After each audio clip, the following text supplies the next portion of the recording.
think we should look at the history of religion and be fascinated by it, just as we look at the history of art and so on. But I don't think that religion has anything useful to teach us.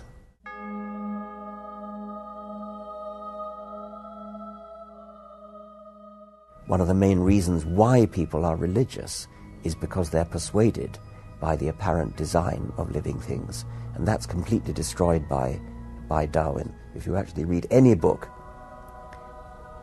by a biologist about evolution, it's hard to see how you could fail to be persuaded of it. I mean, the evidence is just absolutely pat. There's no doubt about it. It's not a controversial issue.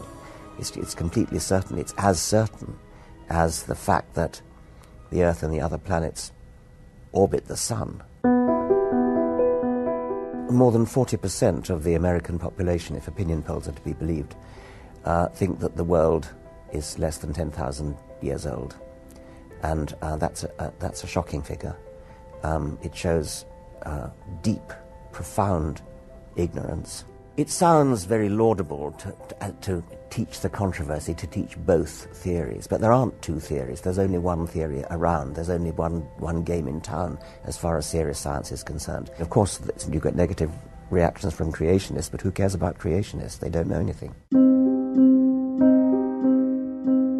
I think it was my father who first introduced me to Darwinian evolution. I was immensely moved by it, and it did start a roller coaster in a way, and then I started to become really quite anti-religious after that. I went through a sort of middle ground of what you might call deism. I think I gave up Christianity before I finally gave up the idea of a sort of creative designer of some kind.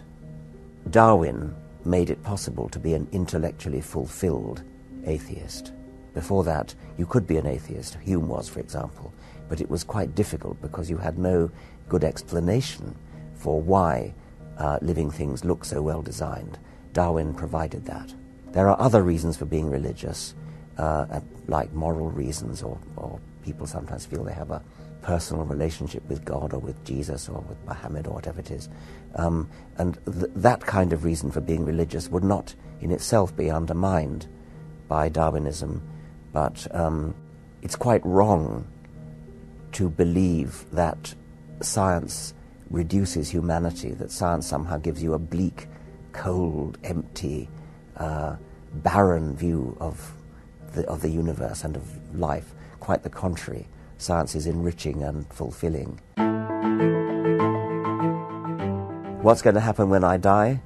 If I met God, in the unlikely event after I died, I think the first thing I'd say is, well, which one are you? Are you Zeus? Are you Thor? Are you Baal? Are you Mithras? Are you Yahweh? Which God are you? And why did you take such great pains to conceal yourself and to hide away from us?